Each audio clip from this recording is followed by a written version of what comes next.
ಶೋಷಣೆನೂ ಮಾಡ್ತಾರೆ, ದೌರ್ಜನ್ಯನೂ ಮಾಡ್ತಾರೆ, ಮತ್ತು ತಾವು ಸಂತ್ರಸ್ತರ ಅನ್ನುವಂತಹ ಒಂದು ಈ ನೆರೇಷನ್ ಇದೆಯಲ್ಲ, ಇದು ಭಾಳ ಅಪಾಯಕಾರಿ. SIR ರದ್ದು ಮಾಡಬೇಕಂತ ವಿಚಾರಣೆ ನಡೀತಾ ಇದೆ. ಆದರೆ SIRಗೆ ಪ್ರಕ್ರಿಯೆಗೆ ಸ್ಟೇ ಆರ್ಡರ್ ಕೊಟ್ಟಿಲ್ಲ. ಯಾವುದಕ್ಕೂ ಸ್ಟೇ ಆರ್ಡರ್ ಕೊಡ್ತಾ ಇಲ್ಲ, ಬಟ್ ವಿಚಾರಣೆ ನಡೆಸ್ತಾ ಇದೆ. ಬಟ್ ಇದಕ್ಕೆ ಸ್ಟೇ ಆರ್ಡರ್ ಕೊಡ್ತಾ ಇದೆ. ಅಂದರೆ ಇದೊಂದು ಬ್ರಾಹ್ಮಣಶಾಹಿಯ ಒಂದು ಮನಸ್ಥಿತಿ ಎಲ್ಲ ಕಡೆಗಿದೆ. ದಟ್ಸ್ ವಾಟ್ ಇಸ್ ಅಂಬೇಡ್ಕರ್ ಹೇಳಿದ್ದು. ಬ್ರಾಹ್ಮಣಶಾಹಿ ಮತ್ತು ಬಂಡವಾಳಶಾಹಿ ಇದೆಯಲ್ಲ, ಇದು ನಮ್ಮ ಕಣ್ಣಿಗೆ ಕಾಣಿಸ್ತಾ ಇದೆ. ಸ್ಟೇ ಆರ್ಡರ್ ಕೊಡಬಾರ್ದು, ಇದಕ್ಕೆ ಮಿಕ್ಕಿದಕ್ಕೆಲ್ಲ ಕೊಡ್ತಾರೆ, ಇದಕ್ಕೆ ಯಾಕೆ ಕೊಡ್ತಾ ಇಲ್ಲ? ಒಂದು ಜಾತಿಗೆ ಸೇರಿದವರಿಗೆ ಈ ಬಣ್ಣದ ದಾರ, ಮತ್ತೊಂದು ಜಾತಿಗೆ ಸೇರಿದವರಿಗೆ ಮತ್ತೊಂದು ಬಣ್ಣದ ದಾರದ ರೀತಿಯ ಅಂತ ಜಾತಿ ತಾರತಮ್ಯ ಮಾಡ್ತಾ ಇದ್ದಾರೆ. ಒಂದು ಉದಾಹರಣೆ ಹೇಳ್ತಾ ಇದ್ದೀನಿ.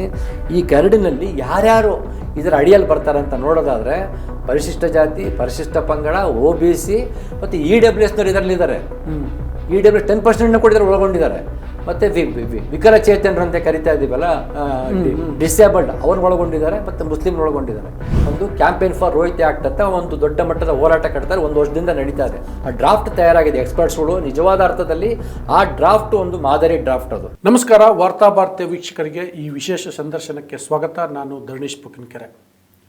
ವಿಶ್ವವಿದ್ಯಾನಿಲಯಗಳಲ್ಲಿ ಮತ್ತು ಉನ್ನತ ಶಿಕ್ಷಣ ಸಂಸ್ಥೆಗಳಲ್ಲಿ ಜಾತಿ ತಾರತಮ್ಯ ತಡಿಬೇಕು ಅಂತೇಳಿ UGC ಹೊಸ ನಿಯಮಗಳನ್ನು ತಂದಿದೆ. UGC equity rules. ಇದ್ರ ಬಗ್ಗೆ ಈಗ ಬೇರೊಂದು ರೀತಿಯಲ್ಲಿ ವಿರೋಧ ವ್ಯಕ್ತ ಆಗ್ತಿದೆ. ಇದೇ ದೌರ್ಜನ್ಯಕ್ಕೆ ಎಡೆಮಾಡಿಕೊಡುತ್ತೆ ಅನ್ನುವ ರೀತಿಯಲ್ಲಿ ಚರ್ಚೆಗಳು ನಡೀತಾ ಇದ್ದಾವೆ. ಪ್ರಕರಣ ಸುಪ್ರೀಂ ಕೋರ್ಟ್ ಮೆಟ್ಟಲನ್ನು ಏರಿತ್ತು. ಸುಪ್ರೀಂ ಕೋರ್ಟ್ ಈಗ ಈ ಕರಡಿಗೆ ತಡೆಯನ್ನು ಕೂಡ ನೀಡಿದೆ. ಏನು UGC ಇಕ್ವಿಟಿ ರೂಲ್ಸ್ ಅಂದರೆ, ಯಾಕೆ ಬೇಕು, ಯಾವ ರೀತಿಯಲ್ಲಿ ಸಂಘರ್ಷ ನಡೀತಿದೆ, ಅದರ ಇತಿಮಿತಿಗಳು ಏನು, ಇವೆಲ್ಲದರ ಬಗ್ಗೆ ಮಾತಾಡಲಿಕ್ಕೆ ನಮ್ಮ ಜೊತೆಗೆ ಲೇಖಕರು ಮತ್ತು ಸಾಮಾಜಿಕ ಹೋರಾಟಗಾರರು ಆದಂತಹ ಶ್ರೀಪಾದ್ ಭಟ್ ಅವರಿದ್ದಾರೆ. ಅವ್ರ ಜೊತೆ ಮಾತಾಡ್ತೀನಿ. ಅದಕ್ಕೂ ಮೊದಲು ನಾನು ನಿಮಗೆ ರಿಕ್ವೆಸ್ಟ್ ಮಾಡ್ತೀನಿ, ನೀವಿನ್ನೂ ವಾರ್ತಾ ಭಾರತಿಯನ್ನು ಸಬ್ಸ್ಕ್ರೈಬ್ ಮಾಡಿಲ್ಲ ಅಂದರೆ ದಯವಿಟ್ಟು ಸಬ್ಸ್ಕ್ರೈಬ್ ಮಾಡಿ, ಲೈಕ್ ಮಾಡಿ, ಶೇರ್ ಮಾಡಿ ಮತ್ತು ಬೆಲ್ ಬಟನನ್ನು ಪ್ರೆಸ್ ಮಾಡಿ. ಈಗ ಶ್ರೀಪಾದ್ ಭಟ್ ಅವ್ರ ಜೊತೆಗಿನ ಮಾತುಕತೆಯನ್ನು ಶುರು ಮಾಡ್ತೀನಿ. ಸರ್, ಕಾರ್ಯಕ್ರಮಕ್ಕೆ ಸ್ವಾಗತ. ಏನು ಸರ್ ಇದು equity rules, UGC equity rules ಅಂದರೆ ಏನು ಮತ್ತು ಇದು ಯಾಕೆ ಬೇಕು? ಇದು ಸ್ವಲ್ಪ ಹಿಂದಕ್ಕೆ ಹೋದರೆ ನಾವು, ಅಥವಾ ಅಲ್ಲಿಂದ ಶುರು ಮಾಡಿ ಇಲ್ಲಿಂದ ಶುರು ಮಾಡಿ ಅಂತ ಮಧ್ಯೆ ಹೇಗಾದ್ರೆ ಇಲ್ಲಿದ್ರೆ ಈಕ್ವಿಟಿ ರೂಲ್ಸ್ ಬಗ್ಗೆ ಮಾತಾಡೋದಕ್ಕಿಂತ ಮುಂಚೆ ಯಾಕೆ ಈ ಪರಿಸ್ಥಿತಿ ಬಂತು ಅನ್ನೋದನ್ನು ನೋಡಿದ್ರೆ, ಹೇಳಿ. ಇದು ಉನ್ನತ ಶಿಕ್ಷಣ ಸಂಸ್ಥೆಗಳಲ್ಲಿ ನೀವು ಆಲ್ರೆಡಿ ಹೇಳ್ದಂಗೆ ದಲಿತ ಸಮುದಾಯಗಳ ಮೇಲೆ, ಅದರಲ್ಲಿಯೂ ಪರಿಶಿಷ್ಟ ಜಾತಿ, ಪರಿಶಿಷ್ಟ ಪಂಗಡಗಳ ಮೇಲೆ ಜಾತಿ ಕಾರಣಕ್ಕೆ ಮಾತ್ರನೇ, ವೆರಿ ಕ್ಲಿಯರ್ ಆಗಿರಬೇಕು, ಜಾತಿ ಕಾರಣಕ್ಕೆ ಮಾತ್ರನೇ ನಡೆದಂತಹ ದೌರ್ಜನ್ಯಗಳು, ತಾರತಮ್ಯಗಳ ಕಾರಣಕ್ಕೆ ಅನೇಕ ದಲಿತ ವಿದ್ಯಾರ್ಥಿಗಳು ಆತ್ಮಹತ್ಯೆ ಮಾಡ್ಕೊಂಡು, ಅದರಲ್ಲೂ IIT, IIM ವೈದ್ಯಕೀಯ ಶಿಕ್ಷಣದಲ್ಲಿ ಇರುವಂಥವ್ರು ಆತ್ಮಹತ್ಯೆ ಮಾಡ್ಕೊಂಡು, ಇದೊಂದು ಸಾಂಸ್ಥಿಕ ಹತ್ಯೆ, ಇದು ಇನ್ಸ್ಟಿಟ್ಯೂಷನಲ್ ಮಾಡೋ ಅಂತ ನಾವು ಕರಿತಾ ಇದ್ದೀವಿ. ಇದನ್ನು ನಿಯಂತ್ರಿಸಬೇಕಂತಂದರೆ ಒಂದು ಕಾಯ್ದೆ ಅಗತ್ಯವಿತ್ತು, ಒಂದು ಬಲವಾದ ಇದನ್ನು ನಿಯಂತ್ರಣ ಮಾಡುವ ಕಾಯ್ದೆ ಅಗತ್ಯವಿತ್ತು. ಇದು ಭಾಳ ವರ್ಷಗಳಿಂದಲೂ ಬೇಡಿಕೆ ಬರ್ತಾ ಇತ್ತು. 2012ರಲ್ಲಿ ಒಂದು ಕಾಯ್ದೆ ಇತ್ತು, UPA 2 ಸರ್ಕಾರದ ಒಂದು ಕಾಯ್ದೆ ಇತ್ತು.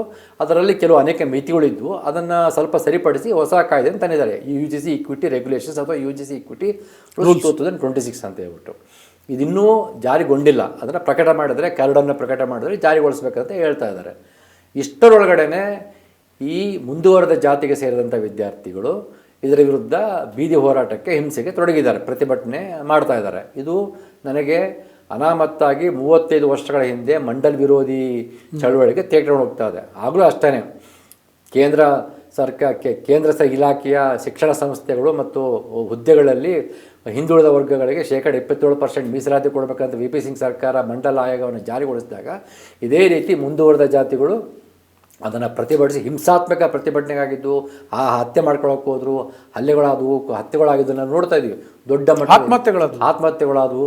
ಅದರ ನಂತರ ಸುಪ್ರೀಂ ಕೋರ್ಟ್ ಮೆಟ್ಲಾಗಿ ಕೊನೆಗೂ ಐತಿಹಾಸಿಕ ಇಂದಿರಾ ಸಹಾನಿ ತೀರ್ಪು ಬಂದಿದ್ದನ್ನು ಸಹ ನೋಡ್ತಾ ಇದ್ದೀವಿ. ಈಗಲೂ ಸಹ ಚರಿತ್ರೆ ಪುನರಾವರ್ತನೆ ಆಗ್ತಾ ಇದೆ.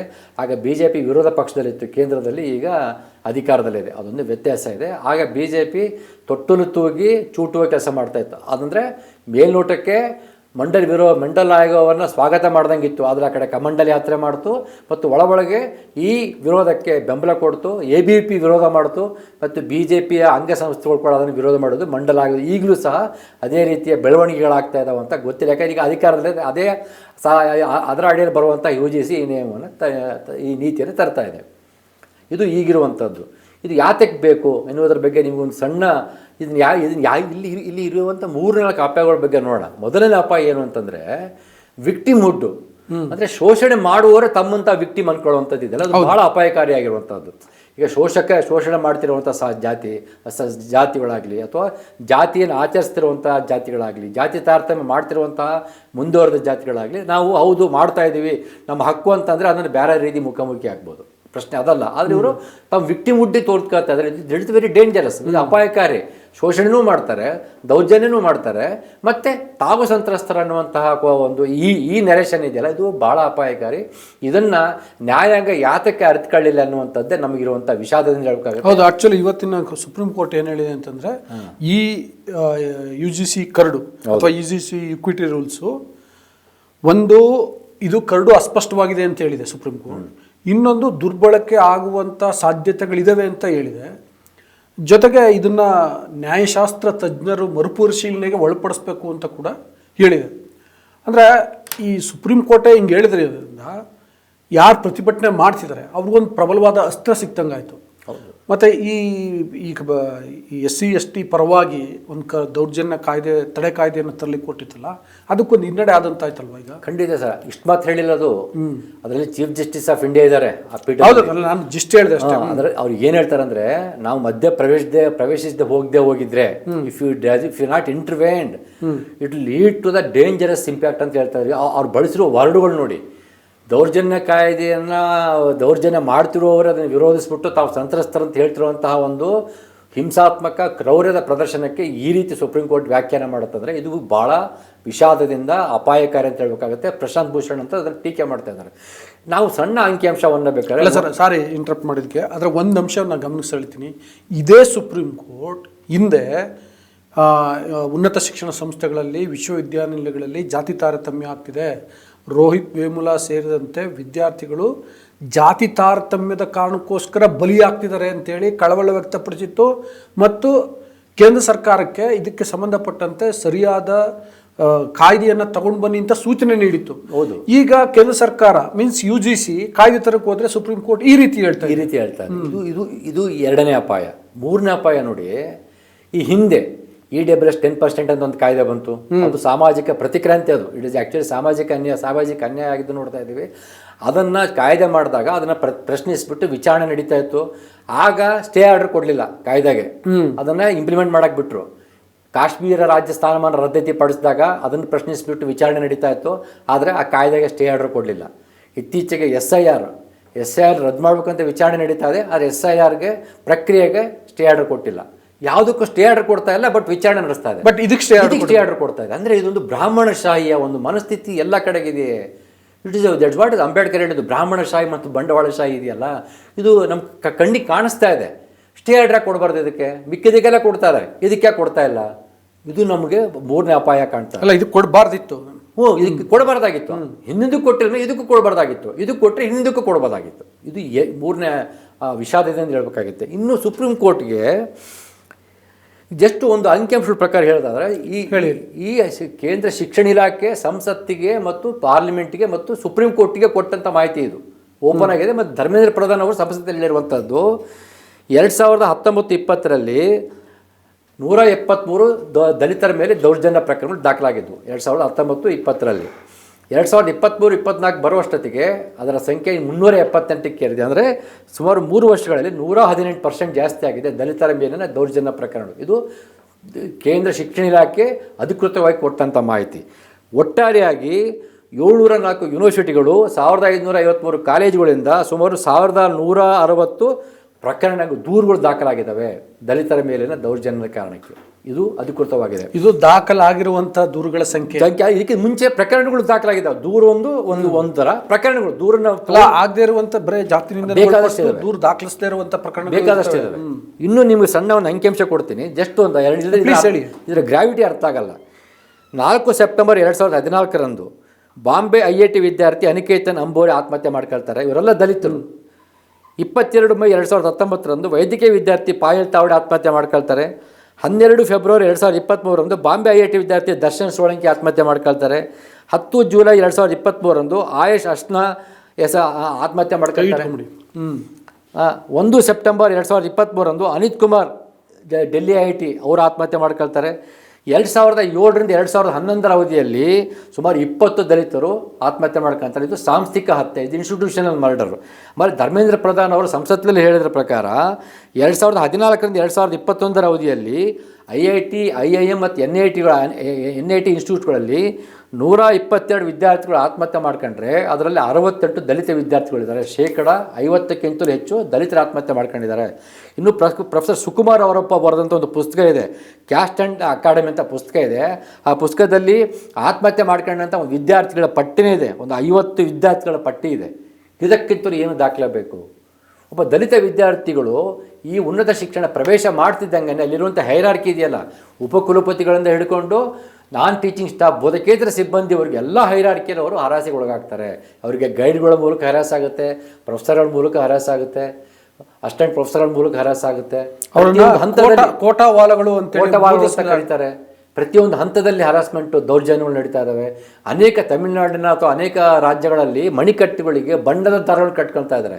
ಒಂದು ಜಾತಿಗೆ ಸೇರಿದವರಿಗೆ ಈ ಬಣ್ಣದ ದಾರ, ಮತ್ತೊಂದು ಜಾತಿಗೆ ಸೇರಿದವರಿಗೆ ಮತ್ತೊಂದು ಬಣ್ಣದ ದಾರದ ರೀತಿಯಂಥ ಜಾತಿ ತಾರತಮ್ಯ ಮಾಡ್ತಾ ಇದ್ದಾರೆ. ಮತ್ತು ದಲಿತರಿಗೋಸ್ಕರ ಪ್ರತ್ಯೇಕ ಒಂದು ಒಂದು ಒಂದು ಏನು ಹೇಳ್ತಾರೆ ವಿಭಾಗವನ್ನೇ, ಅಥವಾ ಒಂದು ವಿಂಗ್ ಅಂತಾರಲ್ಲ, ಒಂದು ವಿಂಗನ್ನು ಕೊಡ್ತಾರೆ. ಹಾಸ್ಟೆಲಲ್ಲಿ ಸಸ್ಯಾಹಾರಕ್ಕೆ ಬೇರೆ ಕ್ಯಾಂಟೀನು, ಮಾಂಸಾಹಾರಕ್ಕೆ ಬೇರೆ ಕ್ಯಾಂಟೀನ್ ಎನ್ನುವಂಥದ್ದನ್ನು ಕೂಡ ನೋಡ್ತಾ ಇದ್ದಾರೆ.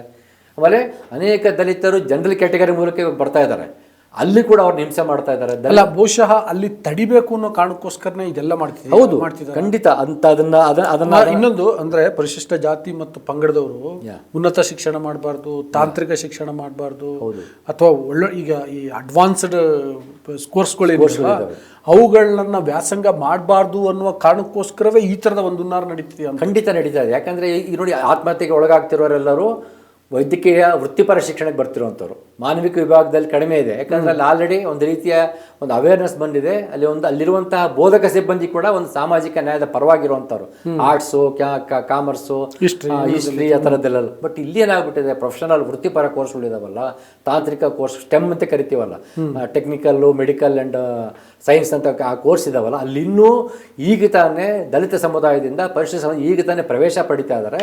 ಅಲ್ಲಿರುವಂತಹ ಉನ್ನತ ಮುಂದುವರೆದ ಜಾತಿಗಳಿಗೆ ಸೇರಿದಂತಹ ಬೋಧಕ ಮತ್ತು ಬೋಧಕೇತರ ಸಿಬ್ಬಂದಿ ನಿರಂತರವಾಗಿ ನಿರ್ದಿಷ್ಟವಾಗಿ ದಲಿತರನ್ನು ಗುರಿಯಾಗಿಟ್ಕೊಂಡು, ನಾನು ಉದಾಹರಣೆ ಕೊಟ್ಟಿದ್ದೀನಿ, ಒಂದು ಶೋಷಣೆ, ಆತ್ಮಹತ್ಯೆ. ರೋಹಿತ್ ವೇಮುಲ ಆಗಿದ್ದೇನು, ರೋಹಿತ್ ವೇಮುಲಾಗ ಆಗಿದ್ದು ಅವರು ಈಸ್ ಆಸ್ಟ್ರಾನಮಿ ತಗೊಂಡಿದ್ದಂಥ ವಿದ್ಯಾರ್ಥಿ, ಅವ್ರ ಮೇಲೆ ಶೋಷಣೆ ಮಾಡಿ ಸಾಂಸ್ಥಿಕ ಹತ್ಯೆ ಮಾಡಿ ಅಲ್ಲೇ ಮಾಡ್ತಾ ಇದ್ದಾರೆ. ಅವರಿಗೆ ಸ್ಕಾಲರ್ಶಿಪ್ ಸಿಗದಂತ ನೋಡ್ಕೊಳ್ತಾ ಇದ್ದಾರೆ. ಟಿಸ್ಸಲ್ಲಿ ಆಯ್ತಲ್ಲ, 7-8 ವರ್ಷಗಳಿಂದ ಟಿಸ್ಸಲ್ಲಿ ಏನಾಯ್ತು, ಇದ್ದಕ್ಕಿದ್ದಂಗೆ ದಲಿತರ ವಿದ್ಯಾರ್ಥಿಗಳು ಕೊಡ್ತಿರೋಂಥ ಸ್ಕಾಲರ್ಶಿಪ್ನ ವಿಡ್ರಾ ಮಾಡ್ತಾರೆ. ಅಲ್ಲಲ್ಲ, ಮದ್ರಾಸ್ ವಿವಿನಲ್ಲಿ ಅಂಬೇಡ್ಕರ್ ಮತ್ತೆ ಪೆರಿಯಾರ್ ಸಂಶೋಧನಾ ಕೇಂದ್ರ ರದ್ದು ಮಾಡ್ತಾರೆ. ಅಂದರೆ ಇವ್ರಿಗೆ ಎಂಪವರ್ಮೆಂಟ್ ಆಗುವಂಥ ಏನೇನು ಸಾಧ್ಯತೆಗಳಿದ್ರೆ, ಅಂದರೆ ಒಂದು ಸಬಲೀಕರಣಗೊಳ್ಳುವಂಥ ಸಾಧ್ಯತೆಗಳಿದ್ರೆ, ಪ್ರಾತಿನಿಧ್ಯಗೊಳ್ಳುವಂಥ ಸಾಧ್ಯತೆಗಳು, ಅವೆಲ್ಲವನ್ನು ನಿರ್ನಾಮ ಮಾಡುವಂತಹ ಒಂದು ಪ್ರೊಸೆಸ್ ನಡೀತಾ ಇದೆ. ಈಗ ನಂದೊಂದು ಕ್ವಶನ್ ಏನಂದರೆ, ಈಗ ನೋಡಿ, ಇವ್ರು ಏನು ಕೇಳ್ತಿದ್ದಾರೆ, ಈ ಹೊಸ ಇಕ್ವಿಟಿ ರೂಲ್ಸ್ SC/ST ಪರವಾಗಿದೆ, ಆದ್ದರಿಂದ ಜನರಲ್ ವಿದ್ಯಾರ್ಥಿಗಳಿಗೆ ದೌರ್ಜನ್ಯ ಆಗುವ ಅಪಾಯ ಇದೆ ಅಂತ ಹೋರಾಟ ಮಾಡ್ತಿದ್ದಾರಲ್ವ. ಇಲ್ಲಿಯವರೆಗೆ ಜನರಲ್ ವಿದ್ಯಾರ್ಥಿಗಳು ಅಥವಾ ಪ್ರಮುಖ ಸಮುದಾಯದ, ಮುಂದುವರೆದ ಸಮುದಾಯದ ವಿದ್ಯಾರ್ಥಿಗಳು SC/ST ವಿದ್ಯಾರ್ಥಿಗಳ ಮೇಲೆ ನಡೆಸಿದಂಥ ದೌರ್ಜನ್ಯಗಳ ಸಂಖ್ಯೆ ಎಷ್ಟು? SC/ST ವಿದ್ಯಾರ್ಥಿಗಳು ಅಟ್ರಾಸಿಟಿ ಕೇಸನ್ನು ಇಟ್ಕೊಂಡು ಈ ಜನರಲ್ ಕೆಟಗರಿಯ ವಿದ್ಯಾರ್ಥಿಗಳ ಮೇಲೆ ನಡೆಸಿದಂಥ ದೌರ್ಜನ್ಯ ಎಷ್ಟು? ಜೊತೆಗೆ ಆತ್ಮಹತ್ಯೆಗಳ ಸಂಖ್ಯೆ, SC/ST ವಿದ್ಯಾರ್ಥಿಗಳ ದೌರ್ಜನ್ಯಕ್ಕೆ ಒಳಗಾಗಿ ಅಥವಾ ಅಟ್ರಾಸಿಟಿ ಕಾಯ್ದೆಯ ದುರುಪಯೋಗದಿಂದ ಆತ್ಮಹತ್ಯೆ ಮಾಡಿಕೊಂಡಂತಹ OBC ವಿದ್ಯಾರ್ಥಿಗಳ ಸಂಖ್ಯೆ ಎಷ್ಟು? OBC ಅಲ್ಲ, ಜನರಲ್ ಕೆಟಗರಿಯ ಜಾತಿ ತಾರತಮ್ಯವನ್ನು ತಾಳಲಾರದೆ ಆತ್ಮಹತ್ಯೆ ಮಾಡಿಕೊಂಡಂತಹ ದಲಿತ ವಿದ್ಯಾರ್ಥಿಗಳ ಸಂಖ್ಯೆ ಎಷ್ಟು? ಅಲ್ಲಂದರೆ ಎಷ್ಟು ಅಂತ ಬಹುಶಃ ನಿಮ್ಮ ಹತ್ರ ನಂಬರ್ ಇರಲಿಕ್ಕಿಲ್ಲ, ಬಟ್ ಆ ಜಗಜಾಂತರ ವ್ಯತ್ಯಾಸದ ಬಗ್ಗೆ ಹೇಳಿದ್ನಲ್ಲ ನಂಬರ್. ನಾನು ನಮ್ಮ ಎದುರುಗಡೆ ಹೇಳಿದ್ದೇನಲ್ಲ, 68 ದಲಿತ ವಿದ್ಯಾರ್ಥಿಗಳು ಕಳೆದ 7 ವರ್ಷಗಳ ಆತ್ಮಹತ್ಯೆ ಮಾಡ್ಕೊಂಡಿದ್ದಾರೆ. ಆಮೇಲೆ ಇವೆಲ್ಲವೂ ಜಾತಿ ಕಾರಣಕ್ಕಾಗಿರುವಂಥದ್ದು. ಮತ್ತು ಜಾತಿ ಕಾರಣಕ್ಕೆ ಯಾವುದೇ ಮುಂದುವರೆದ ಜಾತಿಗೆ ಜನರಲ್ ಕೆಟಗರಿ ಸೇರಿದ ವಿದ್ಯಾರ್ಥಿ ಆತ್ಮಹತ್ಯೆ ಮಾಡ್ಕೊಂಡಿಲ್ಲ. ಆತ ಅಥವಾ ಆಕೆ ಆತ್ಮಹತ್ಯೆ ಮಾಡ್ಕೊಂಡಿರುವಂಥದ್ದು ಅವರ ವೈಯಕ್ತಿಕ ಕಾರಣಗಳಿಗೆ, ಅದು ಬೇರೆ ಪ್ರಶ್ನೆ, ಅದು ಚರ್ಚೆಗೆ ವಿಷಯ ಅಲ್ಲ ಇಲ್ಲಿ. ಆದರೆ ಇಲ್ಲಿ UGC ಇಕ್ವಿಟಿ ರೂಲ್ಸ್ ಬರ್ತಿರುವಂಥದ್ದು ಜಾತಿ ತಾರತಮ್ಯದ ಕಾರಣಕ್ಕೆ. ಜಾತಿ ಕಾರಣಕ್ಕೆ ಆಗ್ತಿರುವಂಥ ಇನ್ಸ್ಟಿಟ್ಯೂಷನಲ್ ಮಾಡಿದ್ದು ಸಾಂಸ್ಥಿಕ ಹತ್ಯೆಗಳು. ರೋಹಿತ್ ವೇಮುಲ ಆಗಿದ್ದು ಅದೇನೆ, ಸಾಂಸ್ಥಿಕ ಹತ್ಯೆ. ಹಾಸ್ಟೆಲ್ ಕೊಡಲಿಲ್ಲ, ಸ್ಕಾಲರ್ಶಿಪ್ ಕೊಡಲಿಲ್ಲ, ರಾತ್ರಿ ಹೊರಗೆ ಹಾಕ್ತಾರೆ, ಅವಮಾನ ಮಾಡ್ತಾರೆ. ಅವ್ರ ಆತ್ಮಹತ್ಯೆಯನ್ನು ಅವ್ರ ದಲಿತರೇ ಅಲ್ಲುವಂತಹ ಮತ್ತೊಂದು ರೀತಿಯ ಇದು ಕೂಡ ಆಗಿದ್ದನ್ನು ಕೂಡ ನೋಡ್ತಾ ಇದ್ದೀವಿ. ಅಂದರೆ ಇದು ಸತತವಾಗಿ ಒಂದು ಪಿತೂರಿ ಥರ ಕಾಣಿಸ್ತಾ ಇದೆ. ಆದರೆ ನೀವು ಕೇಳ್ದಂಗೆ ಎಲ್ಲಿಯೂ ಮುಂದುವರೆದ ಜಾತಿಗಳ ಮೇಲೆ ಅಟ್ರಾಸಿಟಿಯನ್ನು ದುರ್ಬಳಕೆ ಮಾಡಿಕೊಂಡು ಶೋಷಣೆ ಮಾಡೋದಂಥ ಉದಾಹರಣೆ ಒಂದೂ ಇಲ್ಲ. ಆದರೆ ಉದ್ದೇಶಕ್ಕೆ ಪೂರಕವಾಗಿ ದುರ್ಬಳಕೆ ಆಗುತ್ತೆ ಅಂತ ಹೇಳ್ಬಿಟ್ಟು, ಹಾಗಾದ್ರೆ 2012ರ ಕಾಯ್ದೆ ಇತ್ತಲ್ಲ, ಅಲ್ಲಿ ಎಲ್ಲಿ ದುರ್ಬಳಕೆ ಆಗಿತ್ತು? 2012 ಕಾಯ್ದೆಯಲ್ಲಿ ದುರ್ಬಳಕೆ ಆಗಲಿಲ್ಲ ಅಂದಮೇಲೆ ಈಗೇನಿಗೆ ದುರ್ಬಳಕೆ ಆಗುತ್ತೆ ಅಂದರೆ ಅವ್ರು ಹೇಳ್ತಿರೋದು ಅದರಲ್ಲಿ ಅಷ್ಟೊಂದು ಡ್ರಕೋನಿಯನ್ ಇರಲಿಲ್ಲ, ಈಗಿದೆ ಅಂತ ಹೇಳ್ತಾ ಇದ್ದಾರೆ. ಅಂದರೆ ನೀವು ದೌರ್ಜನ್ಯ ಮಾಡಬೇಡಿ, ದೌರ್ಜನ್ಯ ಮಾಡಿದ್ರೆ ಶಿಕ್ಷೆ ಕೊಡ್ತೀವಿ ಅನ್ನುವಂಥದ್ದೇ ಇವರಿಗೆ ಕಾರಣವಾಗೋದಾದರೆ ಈ ದೇಶಕ್ಕೆ ಭವಿಷ್ಯ ಎಲ್ಲಿದೆ? ಅದನ್ನೇ ನಾವು ಮತ್ತೆ ಮತ್ತೆ ಪ್ರಶ್ನೆ ಮಾಡಬೇಕಾಗಿರುವಂಥದ್ದು. ಶೋಷಕರು ಅಟ್ರಾಸಿಟಿ ಮಾಡ್ತಿರುವಂಥವರೇ ತಮ್ಮನ್ನು ವಿಕ್ಟಿಮ್ ಹುಡ್ಡಿಗೆ ತೊಗೊಂಡು ಹೋಗುವಂಥ ದಿನಗಳಿದಾವಲ್ಲ, ಇದು ಭಾಳ ದುರಂತವಾಗಿರುವಂಥದ್ದು ಮತ್ತು ಅಪಾಯಕಾರಿಯಾಗುವಂಥದ್ದು. ನ್ಯಾಯಾಂಗ ಇದನ್ನು ಅರ್ಥ ಮಾಡ್ಕೊಳ್ಬೇಕಾಗಿತ್ತು. ಆಮೇಲೆ ಆ ರೀತಿಯ ಪದ ಬಳಸಬಾರ್ದಾಗಿತ್ತು. ಇದು ಸಮಾಜವನ್ನೇ ಹೊಡೆಯುತ್ತೆ ಅಂತಂದರೆ ಇದಕ್ಕೆ ಕಾರಣಕರ್ತರು ಯಾರು? ಜಾತಿ ಆಧಾರದಲ್ಲಿ ತಾರತಮ್ಯ ಮಾಡ್ತಿರುವಂಥವ್ರು ತಾನೇ ಇದಕ್ಕೆ ಕಾರಣಕರ್ತರು. ಇನ್ಯಾರು ಕಾರಣಕರ್ತರು? ನೀವು ಒಂದು ಪಟ್ಟಿನೇ ಇದೆ ಯಾವ ರೀತಿ ಶೋಷಣೆ ಒಳಗಾಗ್ತಾರೆ ದಲಿತರು ಅಂತ. ಕ್ಯಾಂಟೀನಲ್ಲಿ ಶೋಷಣೆ ಒಳಗಾಗ್ತಾರೆ, ಬಸ್ನಲ್ಲಿ ಶೋಷಣೆ ಒಳಗಾಗ್ತಾರೆ, ಅವರ ಬಣ್ಣದ ಕಾರಣಕ್ಕೆ ಶೋಷಣೆ ಒಳಗಾಗ್ತಾರೆ, ತೊಟ್ಟೆ ಕಾರಣಕ್ಕೆ ಶೋಷಣೆ ಒಳಗಾಗ್ತಾರೆ. ಒಂದಂತಿಲ್ಲ, ಅಲ್ಲಿ ಅನೇಕ ರೀತಿಯ PhD ಥೀಸಿಸ್ಗಳಿಗೆ ಅಪ್ರೂವ್ ಸಿಗೋದಿಲ್ಲ. ಅನೇಕ ಗೈಡ್ಗಳು ದಲಿತ ವಿದ್ಯಾರ್ಥಿಗಳನ್ನು ನಾನು ತೆಗೆದುಕೊಳ್ಳಲ್ಲ ಅಂತ ಓಪನ್ ಆಗಿ ಹೇಳಿದ್ದಾರೆ ಗೈಡ್ಗಳು. ಇಲ್ಲಿ ಬೆಂಗಳೂರು ಯೂನಿವರ್ಸಿಟಿಯಲ್ಲಿ ಬೇಕಾದ್ರೆ ನಾವು ಉದಾಹರಣೆ ಕೊಡಬಲ್ಲೆ. ಬೆಂಗಳೂರು ಯೂನಿವರ್ಸಿಟಿನಲ್ಲಿ ಅಧಿಕೃತ ಮಾಹಿತಿ ಇಲ್ದಿರೋ ಕಾರಣಕ್ಕೆ ನಾವು ಹೆಸರುಗಳು ಆಗೋದು ಅಧಿಕೃತವಾಗಿ ಹೇಳಿದ್ದಾರೆ. ನನಗೆ ದಲಿತ ವಿದ್ಯಾರ್ಥಿಗಳು ನಾನು ತಗೊಳ್ಳೋದಿಲ್ಲ ಗೈಡ್ ಅಂತ ಒಬ್ಬ ಗೈಡ್ ಹೇಳಿರುವಂಥ ಉದಾಹರಣೆಗಳಿದ್ದಾವೆ. ಅಲ್ಲ ಸರ್, ಈಗ ಸುಪ್ರೀಂ ಕೋರ್ಟ್ ಹೇಳಿದೆಯಲ್ಲ, ಪ್ರಮುಖ ನ್ಯಾಯಶಾಸ್ತ್ರ ತಜ್ಞರನ್ನು ಒಳಗೊಂಡಂಥ ಸಮಿತಿ ಈ ಹೊಸ ನಿಯಮಗಳನ್ನು ಮರುಪರಿಶೀಲನೆ ಮಾಡಬೇಕು ಅಂತ ಸುಪ್ರೀಂ ಕೋರ್ಟ್ ಹೇಳಿದೆ. ಅಂದರೆ ಒಂದು ಸೆಕೆಂಡ್ ಅದನ್ನು ಯಾರನ್ನ ಸಮಿತಿ ರಚಿಸ್ತಾರೆ? UGC ಕೇಂದ್ರ ಸರ್ಕಾರದವ್ರು ಮಾಡ್ತಾರೆ. ಅವರೇನೋ ಒಂದು ಶಿಫಾರಸುಗಳನ್ನ ಮಾಡ್ತಾರೆ. ಆ ಶಿಫಾರಸುಗಳನ್ನು ಮಾಡಿದ್ರೆ ಒಂದು ಸೆಕೆಂಡ್ ಈ 2012ರ ಕಾಯ್ದೆ ಇದೆಯಲ್ಲ, ಆ ಕಾಯ್ದೆ ರೀತಿ ಏನೋ ಹೆಸರು ಬದಲಾವಣೆ ಮಾಡಿ ಮತ್ತೆ ಕಾಯ್ದೆಯನ್ನು ದುರ್ಬಲಗೊಳಿಸುವಂಥ ಪ್ರಯತ್ನವೇ ಆಗುತ್ತಾ? ನನ್ನ ಪ್ರಕಾರ ಕಾಯ್ದೆಯನ್ನು ದುರ್ಬಲಗೊಳಿಸ್ತಾರೆ ಮತ್ತು ಈ ಕಾಯ್ದೆಯನ್ನು ತಿರಸ್ಕರಿಸ್ಬಿಟ್ಟು 2012ರ ಕಾಯ್ದೆಯನ್ನೇ ಮುಂದುವರಿಸಿ ಅಂತ ಹೇಳುವಂಥ ಸಾಧ್ಯತೆಗಳು ಇದ್ದಾವೆ. ಆದರೆ ನಾವು ಅದರ ಜೊತೆಗೆ ಇವರಿಷ್ಟು ಮಾತಾಡ್ತಿದ್ದಾರಲ್ಲ, ಇವ್ರು ಯಾರಾದರೂ ಈ ಕರಡನ್ನು ಓದಿದಾರಾ? UGC ಡ್ರಾಫ್ಟ್ ಕರಡನ್ನು ಓದಿದಾರ ಅಂತ ಪ್ರಶ್ನೆಗಳನ್ನ ಕೇಳಬೇಕಾಗುತ್ತೆ. ಈ ಕರಡಿನಲ್ಲಿ ಅನೇಕ ಮಿತಿಗಳಿದ್ದಾವೆ. UGC ಡ್ರಾಫ್ಟ್ ಏನು ಬಂದಿದೆ, UGC ಈಕ್ವಿಟಿ ರೆಗ್ಯುಲೇಷನ್ಸ್ 2000 ಬಿಲ್ ಏನಿದೆಯಲ್ಲ, ಅಲ್ಲೇ ಮಿತಿಗಳಿದ್ದಾವೆ. ಒಂದು ಉದಾಹರಣೆ ಹೇಳ್ತಾ ಇದ್ದೀನಿ. ಈ ಕರಡಿನಲ್ಲಿ ಯಾರ್ಯಾರು ಇದರ ಅಡಿಯಲ್ಲಿ ಬರ್ತಾರಂತ ನೋಡೋದಾದರೆ ಪರಿಶಿಷ್ಟ ಜಾತಿ, ಪರಿಶಿಷ್ಟ ಪಂಗಡ, OBC ಮತ್ತು EWSನವ್ರು ಇದರಲ್ಲಿದ್ದಾರೆ. EWS 10% ಕೂಡ ಇದರಲ್ಲಿ ಒಳಗೊಂಡಿದ್ದಾರೆ. ಮತ್ತು ವಿಕಲಚೇತನರು ಅಂತ ಕರಿತಾ ಇದ್ದೀವಲ್ಲ, ಡಿಸೇಬಲ್ಡ್ ಅವ್ರನ್ನ ಒಳಗೊಂಡಿದ್ದಾರೆ ಮತ್ತು ಮುಸ್ಲಿಮ್ನ ಒಳಗೊಂಡಿದ್ದಾರೆ. ಆದರೆ ರೋಹಿತ್ ವೇಮುಲ ಆ್ಯಕ್ಟ್ ಅಂತ ನಾವು ಇಲ್ಲಿ ಮಾತಾಡ್ತಾ ಇದ್ದೀವಿ. ಕರ್ನಾಟಕ ಒಂದು ತಂಡ, ಸಮಾನ ಮನಸ್ಕರ ತಂಡ ಒಂದು ಕ್ಯಾಂಪೇನ್ ಫಾರ್ ರೋಹಿತ್ ಆ್ಯಕ್ಟ್ ಅಂತ ಒಂದು ದೊಡ್ಡ ಮಟ್ಟದ ಹೋರಾಟ ಕಟ್ತಾರೆ. 1 ವರ್ಷದಿಂದ ನಡೀತಾ ಇದೆ. ಆ ಡ್ರಾಫ್ಟ್ ತಯಾರಾಗಿದೆ. ಎಕ್ಸ್ಪರ್ಟ್ಸ್ಗಳು ನಿಜವಾದ ಅರ್ಥದಲ್ಲಿ ಆ ಡ್ರಾಫ್ಟ್ ಒಂದು ಮಾದರಿ ಡ್ರಾಫ್ಟ್. ಅದು ಅಲ್ಲಿ ನಿಜವಾದ ಎಕ್ಸ್ಪರ್ಟ್ಸ್ಗಳು ಅದರಲ್ಲಿ ಭಾಗವಹಿಸಿ ತಿದ್ದಿ ಪರಿಶೀಲನೆ ಮಾಡಿದಂಥ ಡ್ರಾಫ್ಟು. ಅಲ್ಲಿ ಕ್ಲಿಯರಾಗಿ ಏನು ಹೇಳ್ತಾರೆ ಅಂತಂದರೆ, ಜಾತಿ ಕೇವಲ ಪರಿಶಿಷ್ಟ ಜಾತಿ, ಪರಿಶಿಷ್ಟ ಪಂಗಡಗಳನ್ನು ಮಾತ್ರ ಪರಿಗಣಿಸಬೇಕಂತ ಕ್ಲಿಯರಾಗಿ ಹೇಳ್ತಾ ಇದ್ದಾರೆ. ಇದು ಬದಲಾವಣೆ ಮಿತಿ. ನೀವು ಎಲ್ಲರೂ ಇದರೊಳಗೆ ತಂದುಬಿಟ್ರೆ ಅದರ ಒಂದು ಇದು ಆಲ್ರೆಡಿ ದುರ್ಬಲಗೊಂಡಂತೆ. ಇಲ್ಲಿ ಅಟ್ರಾಸಿಟಿ ಒಳಗಾಗ್ತಿರೋವಂಥವ್ರು ಪರಿಶಿಷ್ಟ ಸಮುದಾಯದವರು. ಆದರೆ ನೀವು EWS 10% ತಂದುಬಿಟ್ರೆ, EWS 10% ಕರ್ನಾಟಕದಲ್ಲಿ ಬ್ರಾಹ್ಮಣರು ಬರ್ತಾರೆ, ಬನಿಯಾ ಬರ್ತಾರೆ, ಮಿಕ್ಕಿದ 3 ಜೈನರು ಬರ್ತಾರೆ. ಅವರನ್ನು ನೀವು ಈ ದೌರ್ಜನ್ಯ ತಡೆ ಕಾಯ್ದೆ ತಂದುಬಿಟ್ರೆ ಅದರ ಅರ್ಥವೇ ಕಳ್ಕೊಂಡ್ಬಿಡುತ್ತೆ. ಇದರ ಮಿತಿ ಮೊದಲನೇದು. ಎರಡನೇದು, ಇದರಲ್ಲಿರುವಂಥ ಇನ್ನೊಂದು ಮಿತಿ ಅಂದರೆ ಜಾತಿ, ಧರ್ಮ, ಲಿಂಗ, ವರ್ಗ, ಬಣ್ಣ ಎಲ್ಲ ರೀತಿಯ ತಾರತಮ್ಯ ಕೂಡ ಇದು ಪರಿಗಣಿಸುತ್ತೆ. ಇದು ತಪ್ಪು. ಇದು ಜಾತಿ ಕಾರಣಕ್ಕೆ ಮಾತ್ರ ಇರಬೇಕಾಗಿರುವಂಥದ್ದು. ಇಲ್ಲಿ ಕರ್ನಾಟಕದಲ್ಲಿ ತರಕ್ಕೆ ಹೊರಟಿರುವಂಥ ರೋಹಿತ್ ವೇಮುಲ ಆ್ಯಕ್ಟಲ್ಲಿ ನಿರ್ದಿಷ್ಟವಾಗಿ ಜಾತಿಯನ್ನು ಮಾತ್ರ ಹೇಳಿದ್ದಾರೆ. ಜಾತಿ ಕಾರಣಕ್ಕೆ ಮಾತ್ರವೇ ನೀವು ಇದನ್ನು ತರಬೇಕು.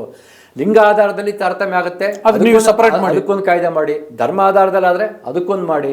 ವರ್ಣದ ಆಧಾರದ ರೇಸಿಸಮ್ ಇದ್ದರೆ ಅದಕ್ಕೊಂದು ಮಾಡಿ. ಆದರೆ ಜಾತಿ ಆಧಾರಿತ ತಾರತಮ್ಯ ನೀತಿಗೆ ನಡೀತಾ ಇದೆ. ಅದಕ್ಕೆ ಪ್ರತ್ಯೇಕವಾಗಿ ಜಾತಿ ದೌರ್ಜನ್ಯ ತಡೆ ಇಕ್ವಿಟಿ ರೆಗ್ಯುಲೇಷನ್ಸ್ನ ಬರಬೇಕು ಹೊರತಾಗಿ ಈ ನೀತಿಯಲ್ಲಿ ಲಿಂಗ, ಧರ್ಮ ಎಲ್ಲವನ್ನೂ ಸೇರಿಸಿದ್ದಾರೆ. ಇದು ಅಪಾಯಕಾರಿ. ಇದು ಡೈಲ್ಯೂಟ್ ಆಗಿಬಿಡುತ್ತೆ. ಇನ್ನು ಇದರಲ್ಲಿರುವಂಥ ಮತ್ತೊಂದು ಮಿತಿ ಏನಂತಂದರೆ, ಇವು 2012ಕ್ಕಿಂತ ಇದು ಭಿನ್ನವಾಗಿದೆ. ಯಾಕಂದರೆ ಅನೇಕ ರೀತಿಯ ಕಾನೂನು ಮಾಡಿದ್ರ ಮೇಲೆ ಇದು ಗ್ರೀವೆನ್ಸಲ್ಲಿ ಚೆನ್ನಾಗಿದೆ. ಆಮೇಲೆ ಅಲ್ಲಿ ಒಂದೇ ಒಂದು ಸಿಂಗಲ್ ವಿಂಡೋ ಇತ್ತು. ಒಬ್ಬ ಅಧಿಕಾರಿ ಒಂದೇ ಒಂದು ಇಲ್ಲಿ ಒಂದು ಕಮಿಟಿ ಮಾಡಿದ್ದಾರೆ, ಎಂಕ್ವೈರಿ ಕಮಿಟಿ ಅಂತ ಮಾಡ್ತಾರೆ, ಅದಕ್ಕೊಬ್ಬ ಅಧ್ಯಕ್ಷರನ್ನು ಮಾಡಿದ್ದಾರೆ, ಸಮಿತಿಯ ಸದಸ್ಯರನ್ನು ಮಾಡ್ತಾರೆ. ಇದೆಲ್ಲ ಸರಿ ಇದೆ. ವರ್ಷಕ್ಕೆ 2 ಬಾರಿ ಸೇರಬೇಕಾಗುತ್ತೆ. ಅವು ಏನಾದರೂ ಕಂಪ್ಲೇಂಟ್ ಕೊಟ್ಟಿದ ತಕ್ಷಣ 24 ಗಂಟೆ ಒಳಗೆ ಮತ್ತೊಂದು ಅದೊಂದು ಸಮಿತಿ ಅದೆಲ್ಲ ಇದೆ. ಆದರೆ ಇಲ್ಲಿ ಆ ಇಕ್ವಿಟಿ ರೂಲ್ಸ್ನ ಒಂದು ಏನು ಮಾಡ್ತಾರೆ, ಅದರ ಅಧ್ಯಕ್ಷರನ್ನು ಆ ಸಂಸ್ಥೆಯ ಮುಖ್ಯಸ್ಥನ ಅಧ್ಯಕ್ಷರನ್ನು ಮಾಡ್ತಾರೆ. ಇದು ಇದರ ಮಿತಿ.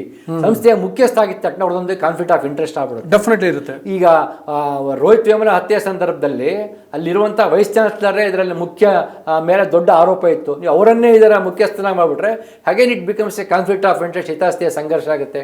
ಈ ಮಿತಿ ಇದೆ. ಮತ್ತು ಇದರಲ್ಲಿ ಎಷ್ಟು ಪ್ರಮಾಣದಲ್ಲಿ ಪರಿಶಿಷ್ಟ ಸಮುದಾಯದ ಪ್ರಾತಿನಿಧ್ಯಗಳಿರ್ಬೇಕಂತ ಹೇಳಿಲ್ಲ. ನಮ್ಮ ಪ್ರಕಾರ ರೋಹಿತ್ ವೇಮುಲ ಆ್ಯಕ್ಟನ್ನು ಇವರು ತಜ್ಞರು ತಯಾರಿಸಿದ್ದಾರೆ. ಅದರಲ್ಲಿ 80% ಪರಿಶಿಷ್ಟ ಸಮುದಾಯದ ಪ್ರತಿನಿಧಿಗಳಿರಬೇಕು. ಯಾಕಂದರೆ ನೀವು ಮುಂದುವರೆದ ಜಾತಿಗಳನ್ನು ಆ ಸಮಿತಿಗಳನ್ನ ಇಟ್ಬಿಟ್ರೆ ನ್ಯಾಯ ಸಿಗೋದಿಲ್ಲ. ಸರ್, ಈಗ ರೋಹಿತ್ ವೇಮುಲ ಆ್ಯಕ್ಟ್ ಬಗ್ಗೆ ಹೇಳಿ ಸರ್. ಅದು ಜಾರಿ ಯಾವಾಗ ಆಗುವ ಸಾಧ್ಯತೆಗಳಿದ್ದಾವೆ, ಏನು ಅದರ ಅಗತ್ಯ ಏನು, ಅದ್ರ ಬಗ್ಗೆ ಎಕ್ಸ್ಪ್ಲೇನ್ ಮಾಡಿ. ರೋಹಿತ್ ವೇಮುಲ ಆ್ಯಕ್ಟನ್ನು ಕರ್ನಾಟಕದಲ್ಲಿರುವಂತಹ ಚಿಂತಕರು, ನ್ಯಾಯವಾದಿಗಳು, ಸಾಮಾಜಿಕ ಕಾರ್ಯಕರ್ತರು ಸೇರಿ ಒಂದು ತಂಡ ಇದೆ. ಕಳೆದ 1 ವರ್ಷಗಳಿಂದ ಸತತ ಪ್ರಯತ್ನ ಮಾಡಿ ಒಂದು ನಿಜಕ್ಕೂ ಒಂದು ವೈಜ್ಞಾನಿಕವಾದ ಮತ್ತು ಸಾಮಾಜಿಕ ನ್ಯಾಯದ ಪರವಾದಂಥ ಒಂದು ಕರಡು ನೀತಿಯನ್ನು ತಯಾರಿಸಿದ್ದಾರೆ. ಅವರು ಈ ಮುಂಚೆ ಇದ್ದಂತಹ ರೋಹಿತ್ ವೇಮುಲ ಆ್ಯಕ್ಟ್ 2016ರಲ್ಲಿ ಬಂತು ಒಂದು, ಅದನ್ನು ಇಟ್ಕೊಂಡು ಅದಕ್ಕೆ ಸಂಬಂಧಪಟ್ಟಂತೆ ವಿಷಯ ತಜ್ಞರನ್ನು, ಸೋಷಿಯಾಲಜಿಸ್ಟ್ಗಳನ್ನ, ಆಂಥ್ರೋಪಾಲಜಿಸ್ಟ್ಗಳನ್ನ ಈ ಎಲ್ಲರ ಜೊತೆಗೆ ಕನ್ಸಲ್ಟ್ ಮಾಡಿ, ನ್ಯಾಯವಾದಿಗಳನ್ನು ಕನ್ಸಲ್ಟ್ ಮಾಡಿ ಪರಿಶೀಲನೆ ಮಾಡಿ ಒಂದು ಹಂತಕ್ಕೆ ರೂಪುಗೊಳಿಸಿದ್ದಾರೆ. ಅದನ್ನು ಪ್ರಿಯಾಂಕ ಖರ್ಗೆ ಅವರಿಗೆ ಸಬ್ಮಿಟ್ ಮಾಡಿದ್ದಾರೆ. ಪ್ರಿಯಾಂಕ ಖರ್ಗೆ ಅವರು ಅದನ್ನು ಜಾರಿಗೊಳಿಸೋದಕ್ಕೆ ಉತ್ಸುಕರಾಗಿದ್ದಾರೆ. ಆದರೆ ಇಂದಿನಂತೆ ಕಾಂಗ್ರೆಸ್ ಸರ್ಕಾರ ಅದಕ್ಕೆ ಉತ್ಸಾಹ ತೋರ್ತಾ ಇಲ್ಲ. ಯಾಕೆ ಅಂತ ನಮಗೆ ಗೊತ್ತಿಲ್ಲ. ರಾಹುಲ್ ಗಾಂಧಿ ಹೇಳಿದ್ದಾರೆ, 2-3 ಸಲ ನೀವೇ ನೋಡಿದ್ರೆ ರಾಹುಲ್ ಗಾಂಧಿ ಡೈರೆಕ್ಟೆಡ್ ಮೊನ್ನೆ ಕೂಡ ಹೇಳಿದ್ದಾರೆ ರೋಹಿತ್ ವೇಮುಲ ಆ್ಯಕ್ಟನ್ನು ಜಾರಿಗೊಳಿಸ್ಬೇಕಂತ ಹೇಳಿದ್ರೆ ಸಹ ಇವರಲ್ಲಿ ಇದನ್ನು ಜಾರಿಗೊಳಿಸೋಕ್ಕೆ ಹಿಂದೆ ಮುಂದೆ ನೋಡ್ತಾ ಇದ್ದಾರೆ. ಶಿಕ್ಷಣ ಕನ್ಕರೆಂಟ್ ಲಿಸ್ಟಲ್ಲಿ ಬರುತ್ತೆ, ಸಮವರ್ತಿ ಪಟ್ಟಲ್ಲಿ ಬರುತ್ತೆ, ಎಂಟ್ರಿ 25 ಪ್ರಕಾರ. ನನ್ನ ಪ್ರಕಾರ, ನಾನು ಕಾನೂನು ತಜ್ಞ ಇಲ್ದಿರೋದ್ರಿಂದ ನನ್ನ ಮಾತುಗಳಲ್ಲಿ ತಪ್ಪಿರ್ಬೋದು. ನನ್ನ ಪ್ರಕಾರ, ನನ್ನ ಅಭಿಪ್ರಾಯದಲ್ಲಿ ಹೇಳ್ತಾ ಇದ್ದೀನಿ, ಸುಪ್ರೀಂ ಕೋರ್ಟಲ್ಲಿ UGC ಇಕ್ವಿಟಿ ರೆಗ್ಯುಲೇಷನ್ಸ್ ಬಗ್ಗೆ ನಡೀತಾ ಇದೆ. ಆದರೆ ಇವರು ರೋಹಿತ್ ವೇಮುಲ ಕಾಯ್ದೆ ಆಗಲಿಕ್ಕಿಲ್ಲ. ಕರ್ನಾಟಕ ಸರ್ಕಾರ ಇದನ್ನಾದರೂ ಈಗಲಾದ್ರೂ ಎಚ್ಚೆತ್ಕೊಂಡು ಈ ಕಾಯ್ದೆಯನ್ನು ಸಾರ್ವಜನಿಕವಾಗಿ ಬಿಡುಗಡೆ ಮಾಡಲಿ, ವಿಧಾನಮಂಡಲದಲ್ಲಿ ಚರ್ಚೆ ಮಾಡಲಿ, ಏನಾದರೂ ಸೂಕ್ತ ಸ್ಥಳಗಳಿದ್ರೆ ಅದನ್ನು ಪರಿಶೀಲಿಸಲಿ. ಜಾರಿಗೊಳಿಸಿದರೆ ದೊಡ್ಡ ಮಟ್ಟದ ಮಾದರಿ ಆಗುತ್ತೆ. ಇಡೀ ದೇಶಕ್ಕೊಂದು ಕರ್ನಾಟಕ ರಾಜ್ಯ ಮಾದರಿ ಆಗುತ್ತೆ. ಯಾರಿಗೂ ಗೊತ್ತು, ಸುಪ್ರೀಂ ಕೋರ್ಟ್ಗೆ ಇದೊಂದು ಪ್ರೆಸಿಡೆಂಟ್ ಆಗುತ್ತೆ. ಆಗ್ಬೋದು. ಹಿಂದೆ ಆವನೂರು ಕಮಿಷನ್ದಲ್ಲಿ ಆಗಿದ್ದಿದೆ ಥರನೇ. మరి ಇನ್ನೊಂದು ಅರ್ಥ ಮಾಡ್ಕೊಳ್ಳಿ, ಮಂಡಲ ಸಂದರ್ಭದಲ್ಲಿ ಆಗಿದ್ದು ಹಾಗೇನೆ ಇಲ್ಲಿ ಆಗ್ತಿರೋದು ಏನಂದ್ರೆ, ಉತ್ತರ ಭಾರತದಲ್ಲಿ ಮಾತ್ರ ಪ್ರತಿಭಟನೆ ಆಗ್ತಾ ಇದೆ. ದಕ್ಷಿಣ ಭಾರತದಲ್ಲಿ ಆಗಲಿಲ್ಲ. ಇಲ್ಲಿವರೆಗೂ ಇಲ್ಲಿ ಒಂದು ರೀತಿ ಆಗಲ್ಲ. ಇಲ್ಲಿ ಸಾಮಾಜಿಕ ನ್ಯಾಯವನ್ನು ನೋಡ್ತಾ ಬಂದ್ಬಿಟ್ಟಿದ್ದಾರೆ. ಕಳೆದ 100 ವರ್ಷಗಳ ಮಿಲ್ಲರ್ ಕಮಿಷನ್ ಬಸವಣ್ಣ ಕಾಲದಿಂದ ನೋಡ್ಕೊಂಡು ಬಂದಿರೋದ್ರಿಂದ ಇಲ್ಲಿ ಆ ರೀತಿಯ ಪ್ರತಿರೋಧವು ಬರಲಿಕ್ಕೆ ಸಾಧ್ಯತೆ ಇಲ್ಲ. ಹೀಗಾಗಿ ಕರ್ನಾಟಕದ ಕಾಂಗ್ರೆಸ್ ಸರ್ಕಾರ ತನಗೆ ಸಿಕ್ಕಂಥ ಅವಕಾಶವನ್ನು ಸದುಪಯೋಗ ಪಡಿಸ್ಕೊಂಡು ದೇಶಕ್ಕೆ ಒಂದು ಮಾದರಿ ಆಗಬೇಕಂತ ನಾನು ಬಯಸ್ತೀನಿ. Thank you sir. Thank you. ವೀಕ್ಷಕರೇ, ಇಷ್ಟೊತ್ತು UGC ಇಕ್ವಿಟಿ ರೂಲ್ಸ್ ಬಗ್ಗೆ ಶ್ರೀಪಾದ್ ಭಟ್ ಅವರು ಬಹಳ ವಿವರವಾಗಿ ತಿಳಿಸಿದ್ದಾರೆ. ವಿಡಿಯೋ ನಿಮಗೆ ಇಷ್ಟ ಆಗುತ್ತೆ ಅಂತ ಭಾವಿಸಿದ್ದೀನಿ. ಅದರಿಂದ ರಿಕ್ವೆಸ್ಟ್ ಮಾಡ್ತಿದ್ದೀನಿ, ನೀವು ಇನ್ನೂ ವಾರ್ತಾ ಭಾರತಿಯನ್ನು ಸಬ್ಸ್ಕ್ರೈಬ್ ಮಾಡಿಲ್ಲ ಅಂದರೆ ದಯವಿಟ್ಟು ಸಬ್ಸ್ಕ್ರೈಬ್ ಮಾಡಿ, ಲೈಕ್ ಮಾಡಿ, ಶೇರ್ ಮಾಡಿ, ಬೆಲ್ ಬಟನನ್ನು ಪ್ರೆಸ್ ಮಾಡಿ. ಎಲ್ಲಕ್ಕಿಂತ ಮುಖ್ಯವಾಗಿ ನಿಮ್ಮ ಅಭಿಪ್ರಾಯ ಏನು ಅಂತ ಕಾಮೆಂಟ್ ಬಾಕ್ಸಲ್ಲಿ ತಿಳಿಸಿ. Thank you.